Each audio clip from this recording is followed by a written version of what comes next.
Bom dia, tudo bem? A mensagem que Deus colocou para mim hoje, ela diz assim: nossa união com Deus depende de Jesus Cristo, o nosso Senhor e Salvador.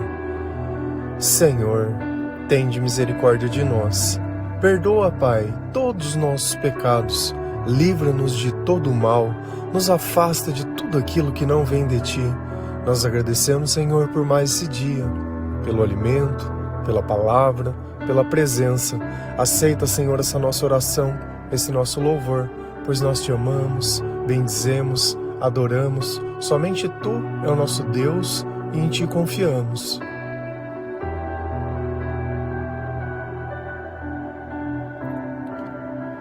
Jesus, Ele é o caminho. É como se Ele fosse uma porta ao qual nós podemos entrar e seguir para o céu. Sem Ele não existe salvação. Sem o nome de Jesus nós não saberíamos a quem orar, a quem chamar. Então, quando nós lemos a palavra de Deus, entendemos a vida de Jesus e o que Ele fez por Deus e o que Deus disse sobre Ele, nós entendemos que a nossa fé e a nossa crença se baseia nele e nos ensinamentos dele e no comportamento dele. Porque Jesus não foi apenas palavras, ele foi o verbo que se fez carne. Tudo que nós sentimos, Jesus sentiu. E qual era a diferença dele? A comunhão que ele tinha com o Senhor. E é justamente isso que nós buscamos, uma vida em união com Deus. E quando nós nos unimos ao Senhor, a nossa vida ela começa a mudar, os nossos sentimentos eles começam a mudar, os nossos pensamentos eles também mudam. Então algo que antes a gente achava inimaginável começa a se tornar algo possível dentro da nossa vida. Então antes nós sofríamos, mas não entendíamos a razão do sofrimento. Hoje, através da sabedoria de Deus, nós conseguimos entender o que acontecia conosco, o que tem acontecido conosco, a razão de tudo isso ter acontecido. E isso traz o que a nós? Traz paz. Porque o conhecimento revelado por Deus traz paz por nosso coração, porque é o próprio Deus revelando as coisas. É a luz que chega no momento ao qual eu vivia na escuridão e assim eu consigo compreender que aquilo que machucava o meu pé era uma pedra que estava dentro do sapato, mas se não existe forma de eu ver que tem um sapato, como que eu posso tirar a pedra? Então nós não conseguimos supor coisas sem que nós conseguimos compreender. E assim como nós entendemos as coisas elas ficam mais claras. Se a gente vai lá em 1 Timóteo 2, versículo 4 a 6 e 8.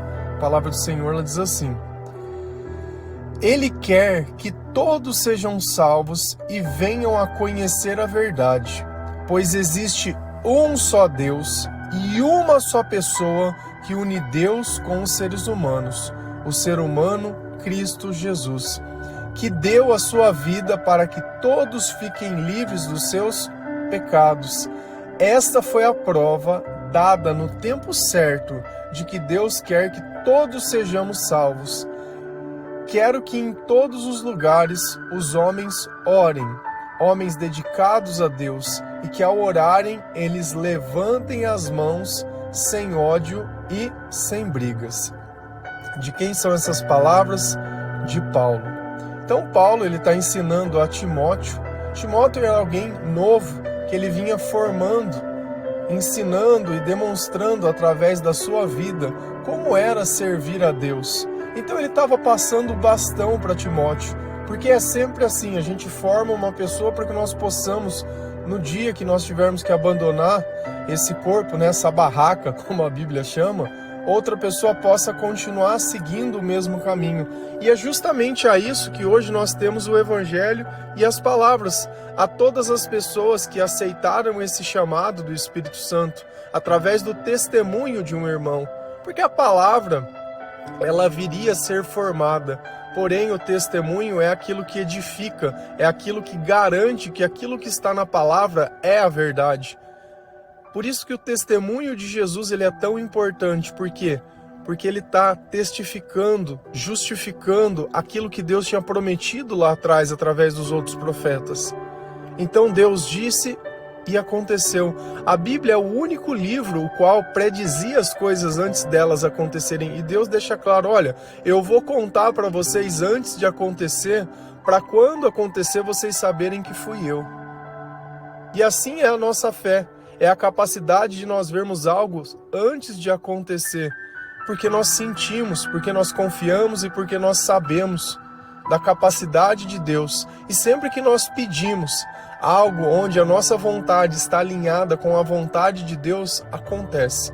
Se Deus não tem respondido às suas orações, é talvez porque a tua vontade seja diferente da dele. Talvez você esteja pedindo algo para satisfazer apenas os seus desejos, apenas para mostrar algo para as pessoas e não para que o nome de Deus seja exaltado e que outras pessoas elas possam ser salvas. E ele começa dizendo: Ele quer que todos sejam salvos e venham conhecer a verdade. Ele quem? Deus. Essa é a vontade de Deus, que todos nós possamos ser salvos. Por isso que Jesus diz: eu não vim para condenar, mas eu vim para salvar. Eu vim para trazer luz àqueles que vivem na escuridão. Eu vim para trazer um caminho àqueles que vivem perdidos. Eu vim trazer a verdade àqueles que mentem. Eu vim trazer o amor àqueles que se sentem sozinhos. Eu vim trazer a felicidade para quem se sente triste. Deus é o oposto de tudo aquilo que nós temos. Deus é a satisfação. Então nós podemos viver essa vida longe de Deus? Sim, porém nós vivemos perdidos, tristes, sozinhos, sem esperança, com dependência emocional de outras pessoas, buscando alívio no mundo, buscando recursos no mundo, conhecimento no mundo, sendo que tudo isso está em Deus de forma genuína e gratuita. Pois existe um só Deus e um só homem que une Deus com os seres humanos. Então Deus está deixando claro, olha, ponto 1, eu quero que todo mundo se salve. Ponto 2, eu deixei uma única porta, eu deixei uma única âncora. Quando vocês quiserem vir a mim, os seus pensamentos precisam ser colocados nesse ponto.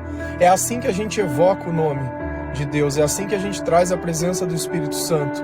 É pensando em quem? Naquele que nos une. E quem é que nos une? Jesus Cristo. Nós não falamos que é lendo o Novo Testamento, começando lá em Mateus, ouvindo as palavras de Jesus, que a nossa fé ela aumenta. E por que a nossa fé aumenta? Porque nós aprendemos o nome de Jesus, a importância de Jesus Cristo. Então, pelos meus pensamentos estarem nele, o Espírito Santo vem até mim e nós nos unimos. E é assim que nós precisamos viver, e os relacionamentos que nós vamos ter ao longo da nossa vida também precisam ser dessa forma. Relacionamento é cotidiano. Não quer dizer que eu não vou conversar com uma pessoa, que eu não vou testemunhar, que eu não vou fazer, mas eu não vou conviver. Jesus, ele sempre ensina diversas coisas, e ensinou muitas coisas, mas o principal evangelho, ele está dentro do nosso coração e dentro dos nossos sentimentos. Se você se sente mal com alguma coisa, é sinal que aquilo não deveria ser feito.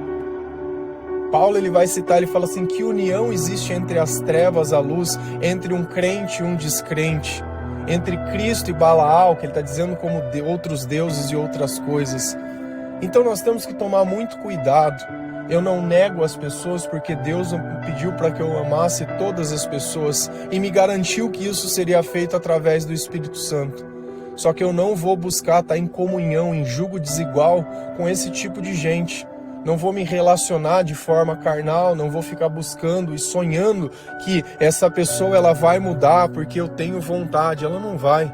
Eu tenho que parar de olhar as pessoas e achar, esse é vulnerável, ela está num momento vulnerável, então ela vai poder me aceitar porque eu vou chantagear ou eu vou cortar. Esse não é o nosso papel. Eu não preciso ter esse tipo de aprovação, ou isso para mim não é aproveitar alguma coisa. Isso está totalmente contra aquilo que Deus ensina a nós. Então, se eu quero me unir a Deus, eu tenho que me unir a Jesus Cristo. O ser humano, Cristo Jesus. Eu não consigo entender, de verdade. Lendo a Bíblia, eu jamais chegaria nessa conclusão, principalmente lendo o Novo Testamento. Aqui nessa passagem deixa dúvida, quem une os homens a Deus, o único, Jesus Cristo. Por que colocam intercessores? Por que acha que eu preciso pedir para alguém para poder falar de acesso de Deus, se Deus deixou acesso direto? Quem morreu na cruz por mim? Por que eu estou pedindo para outros? Aqueles que serviram a Deus. Por que não pedir para o próprio Deus? Nenhum lugar fala isso. Aqui essa passagem ela é tão clara. É só uma pessoa, é só uma.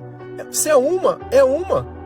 Se a tua vida e a tua oração ela não é atendida, porque você não está conversando com a pessoa certa. Sabe, não é só conversar, não é só falar. Eu vejo o maior equívoco, se eu pudesse nessa vida, em algum dia, descrever onde o evangelho falhou, em colocar a igreja no lugar de Cristo, em fazer a noiva ser mais importante. Falhou na ignorância das pessoas em não conhecer a palavra, em não saber distinguir os falsos mestres. Para mim, essa é a falha completa da igreja.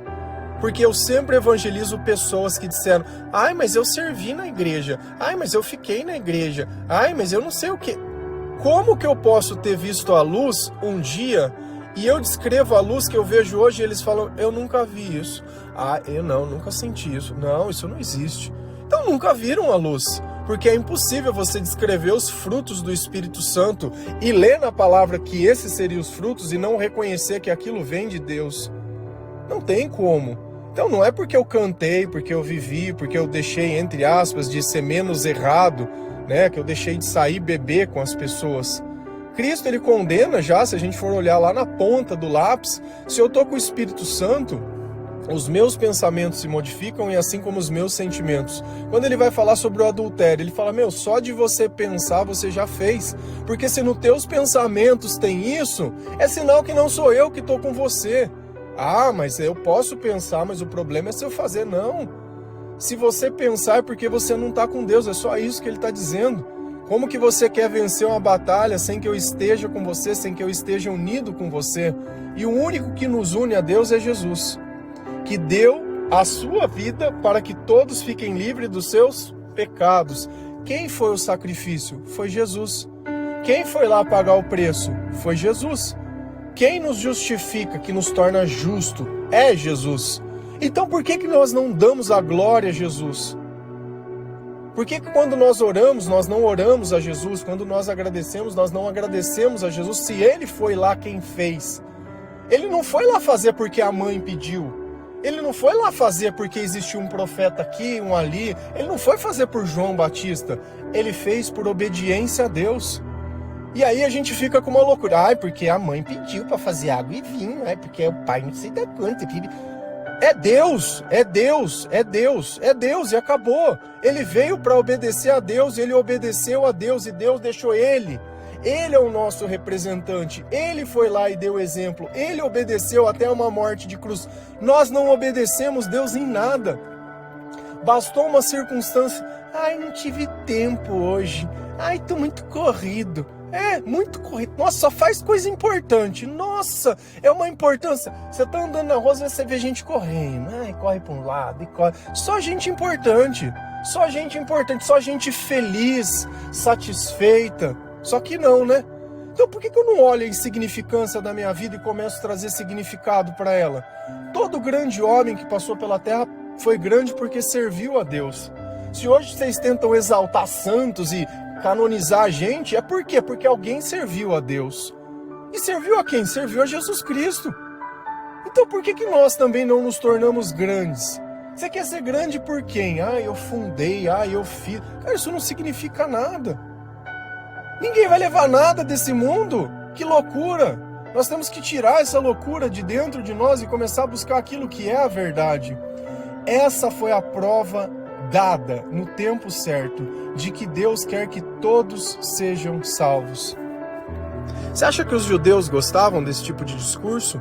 Eles eram o povo de Deus, os outros não. Ninguém queria ser salvo, ninguém deveria. Onde a gente vê esse mesmo comportamento de querer a condenação? Lá na passagem do filho pródigo. Você acha que o filho lá de trás, quando vê o irmão sendo perdoado, não, mas não é justo isso. E a gente sem Deus acha que não é justo. Nós pregamos o evangelho a todos por quê? Para que todos possam ser salvos. Eu não fico escolhendo.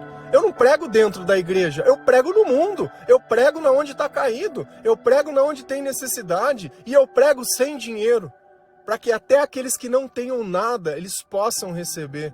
E essa é a vontade de Deus, de graças, recebeis de graças darai. Se eu estou recebendo a graça de Deus na minha vida, eu não vou dar de graça.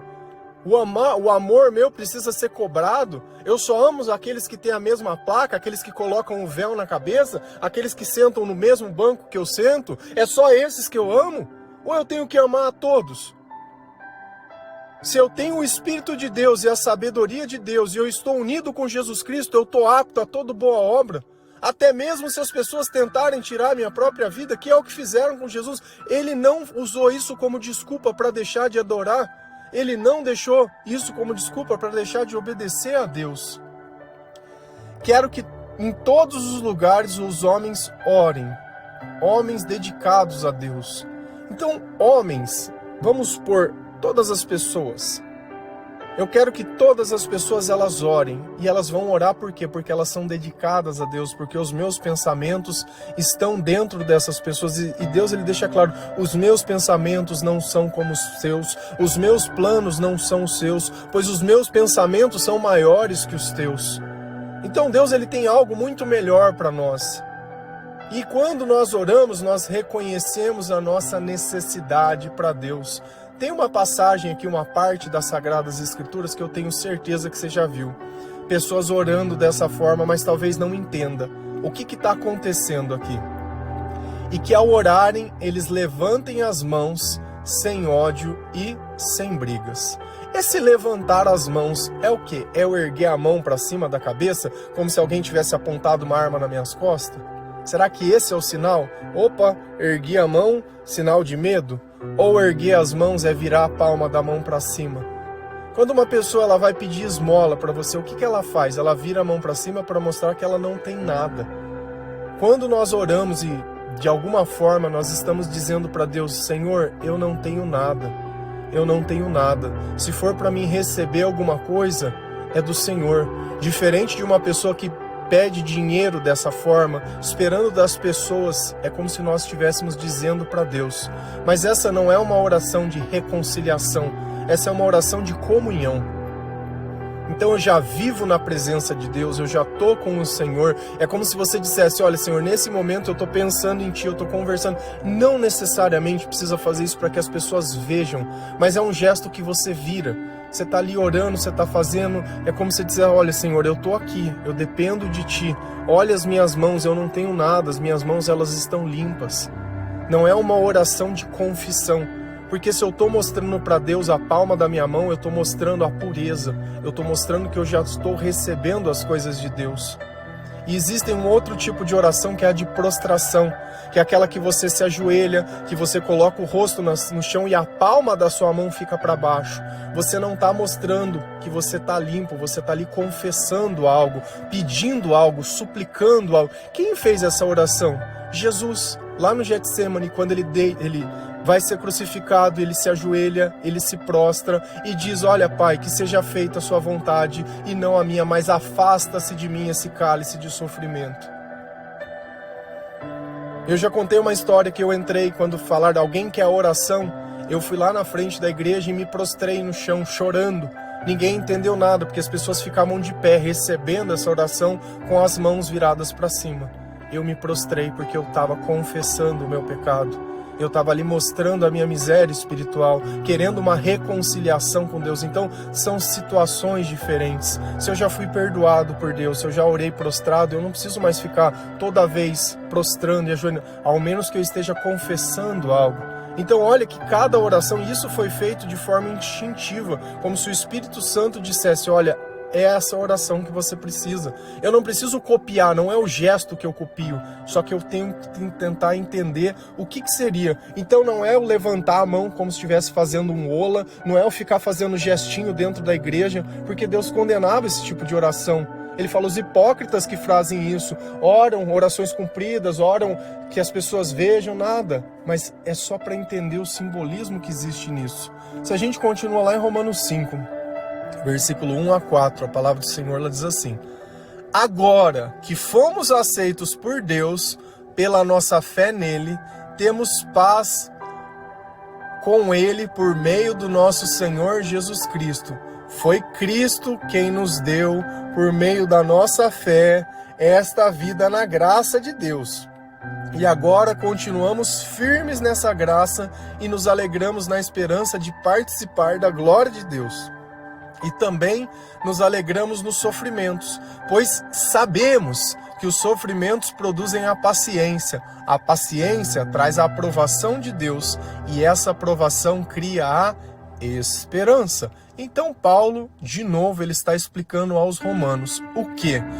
Quando nós somos aceitos por Deus, quando nós acreditamos em Jesus Cristo, quando nós confessamos que Jesus Cristo é o nosso Senhor, quando o nosso coração ele começa a mudar, quando nós começamos a ler a palavra de Deus, obedecer aquilo que o Espírito Santo, quando nós confessamos, então isso já é uma vida, eu já sou aceito.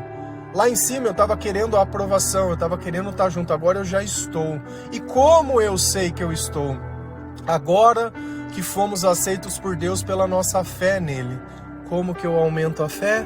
Lendo a palavra de Deus. Por que eu estou sendo aceito por Deus? Porque eu tenho fé nele. Como que faz a fé? Através das palavras de Jesus Cristo, é ouvindo. Olha para você ver como o evangelho está inteiro amarrado. Só que se você não conhece o princípio básico da coisa, você se perde em todo o resto. Temos paz. Opa, pera aí, vamos entender. Agora que fomos aceitos pela fé nele, então Deus me aceitou. Recebi o Espírito Santo. Tenho uma vida cheia do Espírito Santo. Como eu sei que Deus está comigo? Porque eu sinto paz. Por meio do nosso Senhor Jesus Cristo. Então, da onde vem a paz? A paz vem porque acontece o que você quer? A paz vem porque as pessoas deixam você em paz? Porque você bloqueia as pessoas e fica em paz? Ou não, a paz é Jesus Cristo? E a fé em Jesus Cristo que traz Jesus, porque os meus pensamentos estão em Jesus Cristo. Como você acha que funciona isso? Ou a paz é um calmante que eu tomo, é um cigarro que eu fumo, é a maconhinha. Rapaz, fumo e fico em paz, tranquilão, tranquilão. Aí eu fico com uma fominha, vou comer. É isso que é a paz? Ou não, a paz é Jesus Cristo. Foi Cristo quem nos deu, por meio da nossa fé, de novo. Como que Deus ele me dá as coisas? Por meio da minha fé. Como eu aumento a fé? Lendo a palavra de Deus, ouvindo as palavras de Jesus Cristo, fazendo aquilo que o Espírito Santo coloca dentro do meu coração. Por que que quando eu oro eu sinto paz, eu choro, eu coisa? Porque você sente Jesus Cristo. Se você ora e não sente paz, é porque você não está orando para Jesus. Porque a hora que Jesus estiver no teu pensamento falar Jesus, Jesus, Jesus, Jesus, a porta se abre, a âncora vem, você é segurado, a luz acende, você começa a ver, você começa a sentir. É isso, nada além disso. Agora a questão é, o que você faz depois disso? Você obedece a Deus, você pega a paz e vira um teimoso que vai voltar de novo a fazer as mesmas coisas. As mesmas coisas, o mesmo egoísmo, as mesmas coisas. Se você notar lá em cima, que eu esqueci de comentar, ele fala que quando eu tenho que orar é sem ódio e sem brigas. Então antes de eu orar qualquer coisa eu tenho que me reconciliar com as pessoas, me desculpar com as pessoas. Não adianta eu ficar oferecendo coisas no altar de Deus quando eu tenho questões que eu preciso resolver, porque Deus incomoda os meus pensamentos. Então a nossa fé, o que ela traz na nossa vida? A graça de Deus. Você quer que a tua vida ela tenha graça? Que ela seja boa? Você quer ter satisfação? Você precisa da graça de Deus. Por isso que você bebe e nunca se satisfaz. Você come mais do que precisa e nunca está satisfeito. Sempre precisa estar complementando as coisas. Porque não tem graça a tua vida. Não tem graça. Por que toda hora você precisa ser engraçado? Engraçado. Nossa, isso é engraçado porque não tem graça. Eu preciso criar algo para parecer que está acontecendo. E você já percebeu que quando a gente conta uma piada é sempre mostrando a burrice de uma pessoa, sempre depreciando a pessoa, sempre mostrando uma condição que às vezes envergonha a pessoa? Engraçado, porque não tem graça. Porque se tivesse graça, eu não ficava fazendo brincadeira, não ficava querendo dar risadinha, não ficava fazendo nada, porque eu já sinto a graça de Deus. E agora continuamos firmes nessa graça e nos alegramos. Então, por saber que eu participo da graça de Deus, eu sinto alegria. A alegria é satisfação, é você poder se contentar com as coisas que você tem. Não ficar querendo mais. Isso não quer dizer que você não possa ter coisas, mas você não viveu por essas coisas. Você recebeu de Deus essas coisas, você conquistou por fazer o trabalho direito. Não porque você sofreu, não porque você invejou, não porque você ficou orando, pedindo, nem nada. Deus, Ele conhece as nossas necessidades. E se nós temos um chamado, Ele, além de nos capacitar, Ele dá o que é necessário e o que é preciso para que nós possamos cumprir o nosso chamado. E nos alegramos na esperança de participar da glória de Deus. Você tem esperança em alguma coisa? Onde está a tua esperança? A minha esperança é que tudo volte a ser como antes. A minha esperança é que eu possa entrar no reino de Deus. E é isso que eu espero. E eu não espero sofrendo, porque o sacrifício ele já foi feito. A oportunidade ela foi dada. O que eu preciso fazer é obedecer aquilo que Deus coloca no meu coração dia a dia. É todos os dias acordar e pensar, Senhor, como eu posso te servir? Cada vez que eu oro, independente de onde eu estou, dizendo, Senhor, eu estou aqui para te servir. O que eu posso fazer? E nesse meio tempo nós vamos ter as nossas profissões, nós vamos ter as nossas coisas, mas os nossos relacionamentos precisam ser feitos dessa forma. E também nos alegramos nos sofrimentos. Nossa, mas como assim você vai se alegrar em sofrer? Sim. Porque eu consigo entender a razão do meu sofrimento, eu consigo entender que tem uma batalha espiritual, eu consigo entender que tem irmãozinhos, assim como eu, que eles não estão servindo a Deus, mas estão servindo o diabo e praticando o que o diabo coloca no coração. E eu não vou sofrer pela atitude, e pode ser o seu filho, um Zé Droguinha, um Noinha, um bandidinho, que você não vai sofrer porque você não fez nada, a culpa não é sua. Nós não somos responsáveis pelas escolhas das outras pessoas, mas através da nossa vida, da nossa justiça. Porque se nós não formos justos, nós não receberemos a justiça de Deus. Não acha que amar é aceitar o pecado, porque se fosse isso, Jesus não tinha morrido pelos nossos pecados. Amar é você praticar aquilo que Deus coloca dentro do teu coração. Isso é o amor. Por que as pessoas elas não mudam? Porque a gente ama o errado. A gente está na escuridão e não reconhece. A gente é um miserável e não reconhece. Chegou um ponto que eu preciso começar a cuidar da minha vida e mesmo se eu estiver no final, eu tenho que começar a servir a Deus. Porque o dia que você não estiver mais aqui, o que você acha que Ele vai fazer? A questão é, o dia que você não estiver mais aqui, será que deu tempo de você conquistar a tua salvação? De você conhecer o Senhor? De você ser justo? Porque às vezes a gente precisa ter um ponto de ruptura. Não adianta a gente achar que é é assim, coitado. Não existe coitado. Existem pessoas com Deus e pessoas sem Deus. É só isso que existe. E Deus não tem dó de ninguém. Esse é o ponto. Deus é justo. Porque se Ele tivesse dó, não tinha inferno. Vamos criar um lugar que é só para os coitados viver. Para aqueles que praticam a maldade, e eu faço de conta que não pratica nada. Então, já que a minha bênção, ela não vai. Lembra? Ontem nós falamos, não joguem as suas pérolas aos porcos. Pois os sofrimentos produzem a paciência, e a paciência traz a aprovação de Deus. Então, se eu estou sofrendo, esse sofrimento para Deus ele não é em vão. Porque foi o sofrimento que fez eu orar, foi o sofrimento que fez eu entender, foi o sofrimento que fez eu buscar a Deus, foi o sofrimento que fez eu começar a ler a Bíblia, foi justamente isso que fez eu começar a acreditar no Senhor, a notar a presença do Espírito Santo, porque mesmo no sofrimento eu estou em paz, eu estou tranquilo, eu não estou sofrendo. O sofrimento está, mas eu não estou sentindo ele. E era por isso que Paulo ele suportava a cadeia e os apóstolos eles suportavam as perseguições, porque eles estavam olhando lá na frente. Uma hora a tribulação ela passa. E o que acontece quando ela passa? Eu sou aprovado por Deus e aí sim a esperança ela é criada. Então quando eu já vivo na esperança, eu já não sofro mais. Então quer dizer que tudo dá certo? Não. mas quer dizer que dentro do meu coração essas ondas de sofrimento, elas não chegam mais. E tudo isso aconteceu por quê? Porque eu comecei a ler a palavra de Deus, a minha fé aumentou, eu entendi quem é Jesus, a quem eu devo orar, a quem eu devo adorar, e a quem eu devo amar, e a quem eu devo respeitar. E aí, a nossa vida ela se transforma em graça. Amém? Que Deus abençoe cada um de vocês, que o Senhor possa te dar discernimento, que você possa entender os teus sentimentos, que Jesus esteja nos teus pensamentos e que somente Ele possa fazer entender que dentro de nós o bem não existe.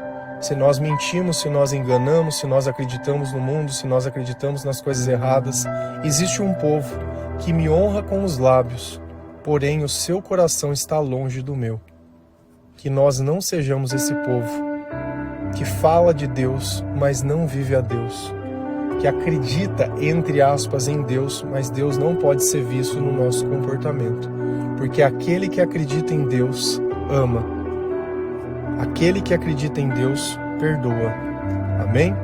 Que Deus abençoe cada um de vocês.